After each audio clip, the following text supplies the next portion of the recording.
Bonjour à tous, bienvenue dans cette nouvelle vidéo. J'ai retrouvé ma voix et je peux donc vous proposer un premier vlog de mes vacances au Japon. Vous allez le voir donc dans ce vlog, je suis obligée de faire une voix off puisque je n'avais pas de voix durant l'intégralité de mon séjour. J'ai été malade tout au long de mon voyage. Vous inquiétez pas, ça va mieux, ça a duré 3 semaines mais ça va mieux. Je vous propose donc un vlog de la ville de Osaka, donc la première ville que nous avons visitée durant notre séjour. Il va y avoir pas mal de petits rushs de la vie quotidienne au Japon et puis de nos visites également.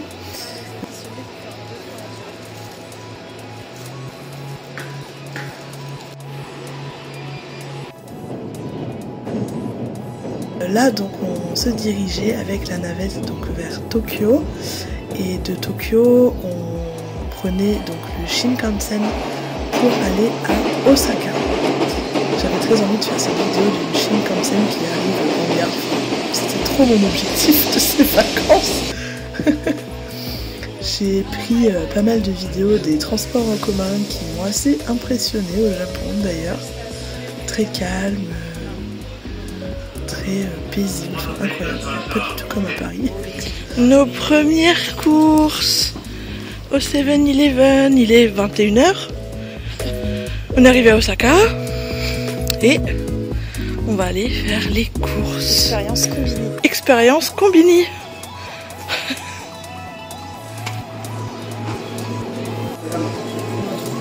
Qu'est-ce qu'elle m'a mis dans mon panier?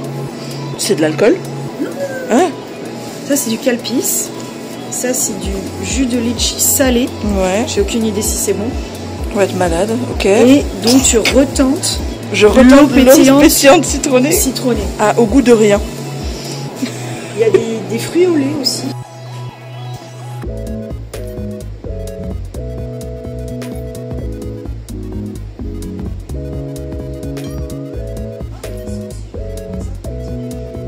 Qu'est-ce que t'as dit?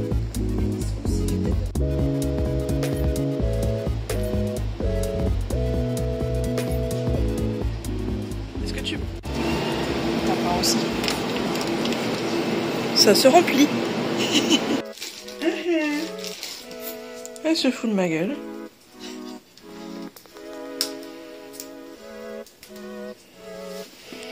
Alors voilà, on est revenu de notre petit 7-Eleven d'à côté.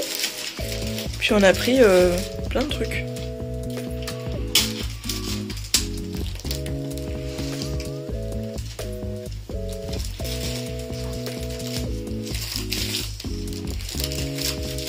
Ça a l'air spécial, mais ça a l'air bon quand même le petit dessert Halloween là, non? Grave.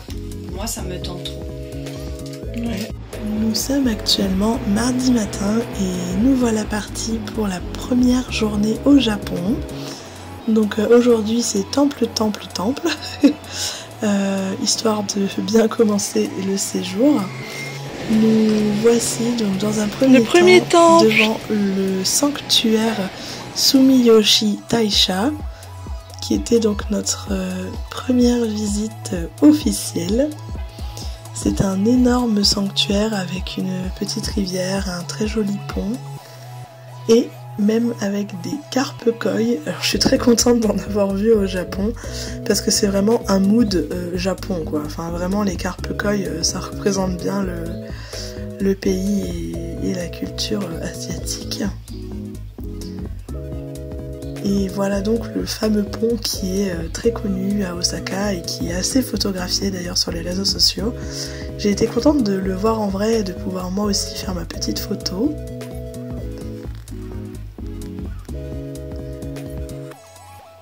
Nous voilà en train de monter la petite pente pour aller dans le sanctuaire. Il y avait plein de émas, plein de petits mots accrochés. Alors je ne me souviens plus du nom. Ouais. Et me voilà en train de choisir donc un porte-bonheur. J'avais à cœur de choisir un porte-bonheur pour mon premier temple japonais. J'ai pris un lapin évidemment.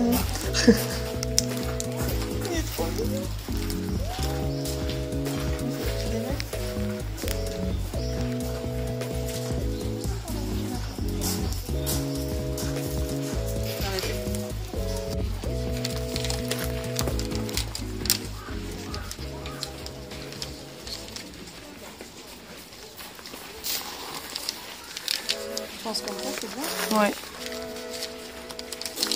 On ne sait pas ce qu'il y a marqué dessus. Hein. Mais bon. On va espérer que... On va conjurer le sort quand même. Conjurer le sort. Sur les petits papiers que vous voyez devant moi, et là où vous me voyez accrocher le papier donc aux autres, en fait il y a un peu des malédictions. C'est-à-dire qu'au Japon, quand on achète un porte-bonheur, on a avec un petit papier qu'il faut accrocher autour d'une corde pour en fait conjurer le sort. Donc ça marche à l'inverse, c'est-à-dire qu'on ne reçoit pas un papier avec un porte-bonheur dessus, une phrase porte-bonheur ou quelque chose qui va nous arriver dans la vie de positif, mais des choses négatives, et en accrochant donc ces phrases, ça conjure le sort et ça permet d'avoir espoir que ça n'arrive pas.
Mes premiers sushis japonais, enfin maki plutôt, hein, on va pas... Oui. Et j'ai pris un gâteau de lune. Honnêtement, j'en ai jamais mangé, je sais pas trop, j'ai un peu peur, hein, mais... Fête de la lune, en Chine. Un film d'animation magnifique. Ouais. Je sais plus quel studio d'animation, mais c'est magnifique. La salade est hyper bonne. Ah ouais? J'ai l'impression que c'est du...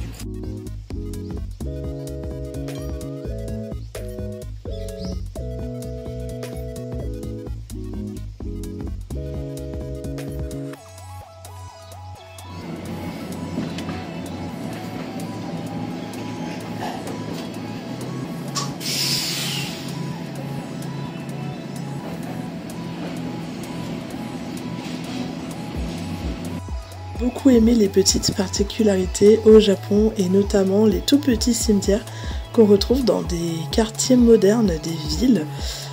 Ici on peut voir que les tombes sont en hauteur, un peu comme des mini-buildings en fait au final, et donc ça se marie parfaitement avec le côté moderne de la ville et des bâtiments qui entourent donc le cimetière.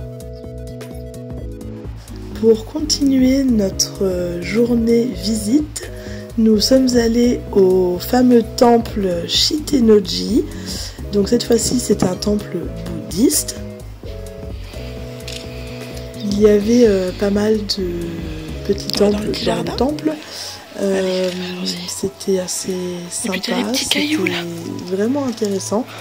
Et beaucoup de lieux de prière, de gens qui priaient. Enfin, le Japon est quand même un lieu de culte assez impressionnant. Je pensais pas, ah non, on peut pas. J'ai trouvé ça très apaisant.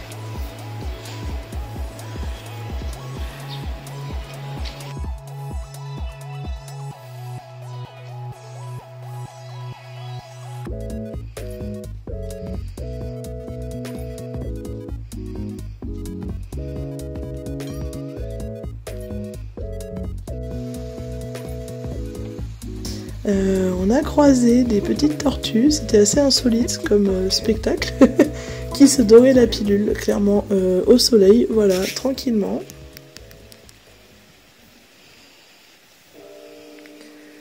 Ce temple avait vraiment un côté apaisant et tellement serein, c'était agréable.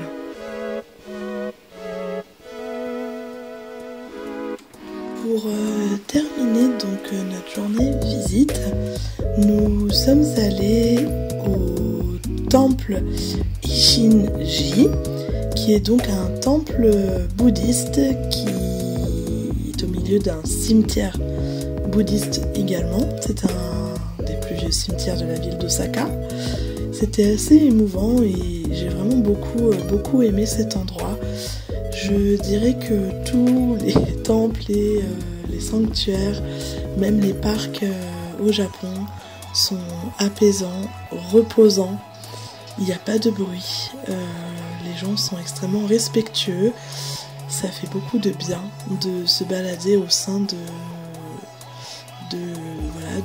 la culture japonaise et de l'histoire aussi. Il y avait un espace donc pour les offrandes faites aux différentes divinités.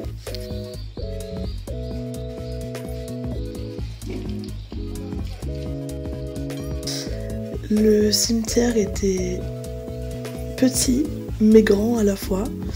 C'était agréable et ça nous a transportés vraiment, ça y est, dans la culture japonaise.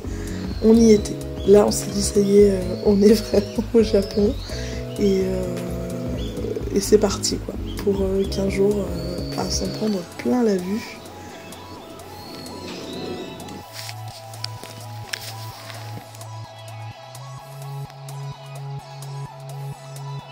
C'est pour nous, monsieur Héron? Ah, fait la gueule, ouais, c'est ça.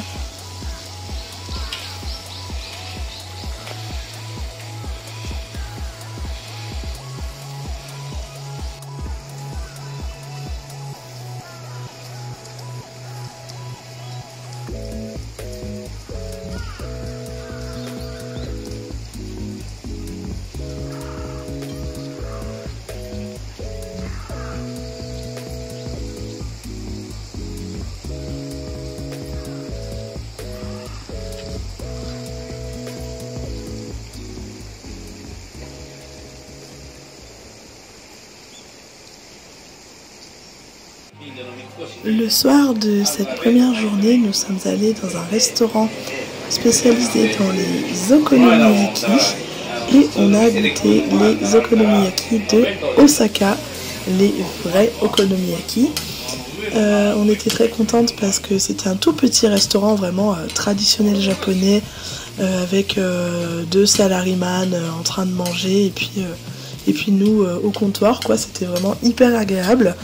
Voilà nos deux okonomiyaki pleins de ciboulettes comme j'ai jamais vu, et puis il en rajoutait encore parce que ça suffisait pas. C'était vraiment très très bon, c'était incroyablement bon. Enfin, j'étais très heureuse d'avoir dégusté un okonomiyaki japonais, un vrai de vrai. C'était super chouette et cette première journée m'a vraiment fait comprendre que j'étais à ma place dans ce pays et que j'allais passer de très bonnes vacances.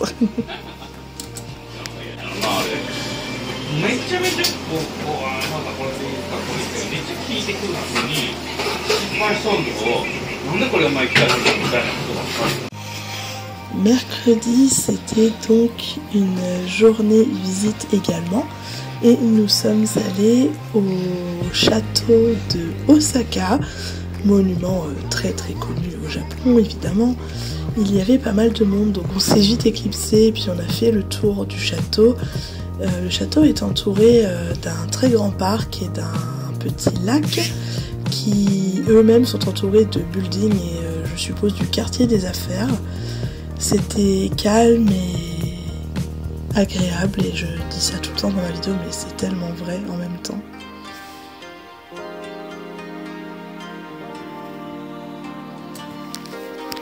Avant de faire la visite de l'après-midi, nous sommes allés manger des takoyaki, enfin, Je suis une accro de takoyaki, même en France, j'en mange tout le temps dans les restaurants japonais à Paris. Et du coup, il fallait bien évidemment que je goûte les vrais takoyaki japonais. Et je n'ai pas été déçue. Croyez-moi, c'était une tuerie.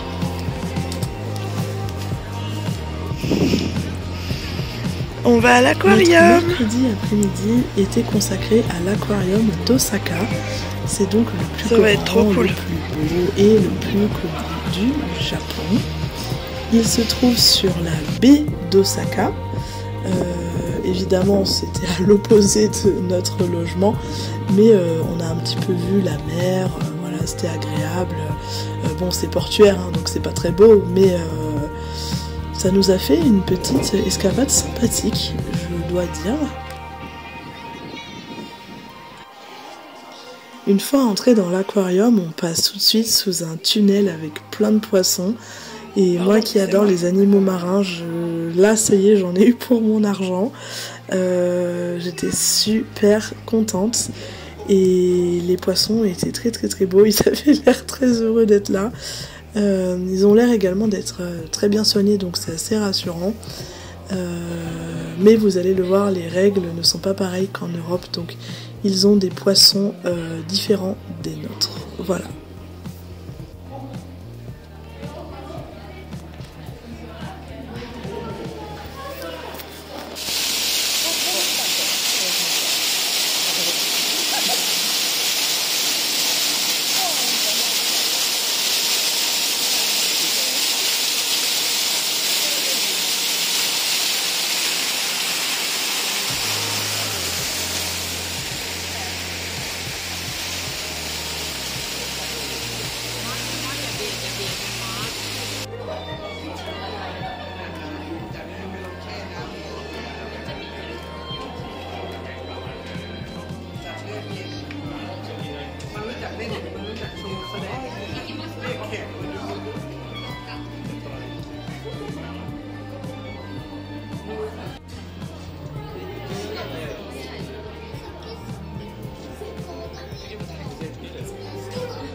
Hammer shark. Hammerhead sharks.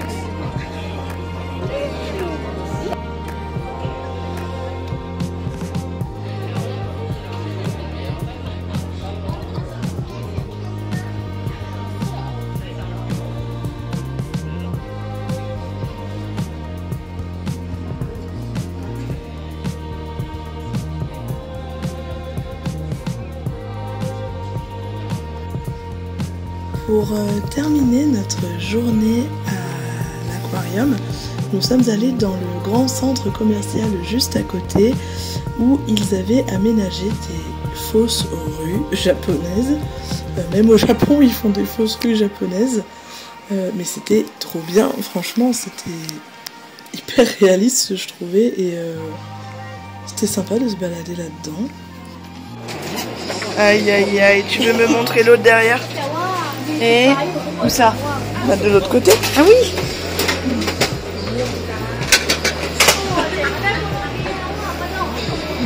Trop mignon. Aïe aïe aïe. C'est la merde les amis. Non mais j'avais pas vu le chat d'Alice en mode bûche de Noël là. Non mais j'adore, j'aime tout. C'est trop mignon. La journée passe tellement vite quand on s'amuse. On est déjà jeudi matin et comme tous les matins, on visite un temple. Donc nous voici au temple Namba Yasaka de Osaka. J'avais très envie de visiter ce temple, alors je pense que vous avez deviné pourquoi, parce qu'il est complètement atypique.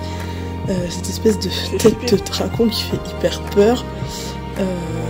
J'ai adoré quand j'ai vu sur les réseaux sociaux et j'avais très envie d'aller voir. C'est en fait un tout petit temple qui est complètement serré dans un quartier, dans le quartier Namba à Osaka, qui est donc le quartier le plus connu de la ville.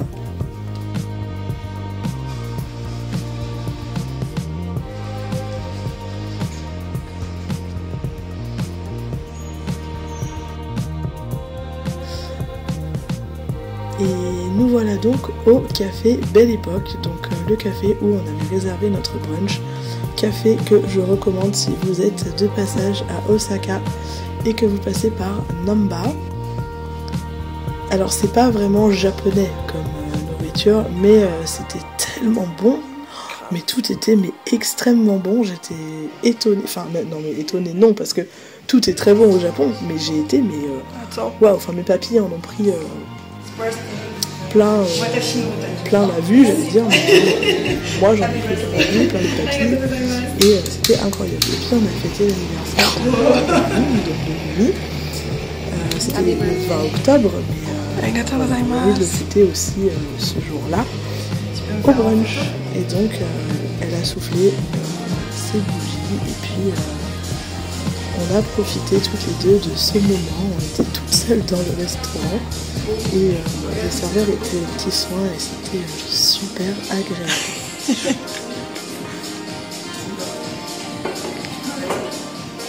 Alors, nous voilà donc partis pour une après-midi shopping Lolita. Alors, il faut savoir qu'il est interdit de filmer dans les magasins Lolita, donc je vous ai filmé les devantures à chaque fois des endroits où nous allions. Et puis le soir on est donc passé par Ginko et par Namba pour voir ce quartier incroyable de nuit. Et on s'est fait un curry rice parce que c'était juste indispensable. Vendredi matin, donc notre dernière journée à Osaka, dernière journée officielle de visite, nous sommes allés au temple Shodenzan-choen, excusez-moi pour la prononciation, temple qui se trouve donc dans le quartier où on résidait à Osaka.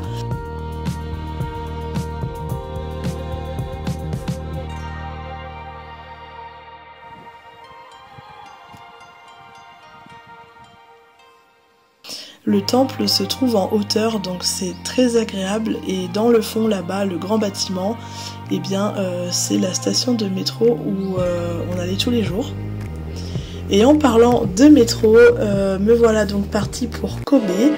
Je suis allée retrouver ma cousine qui vit au Japon depuis 10 ans et qui vit à Kobe actuellement.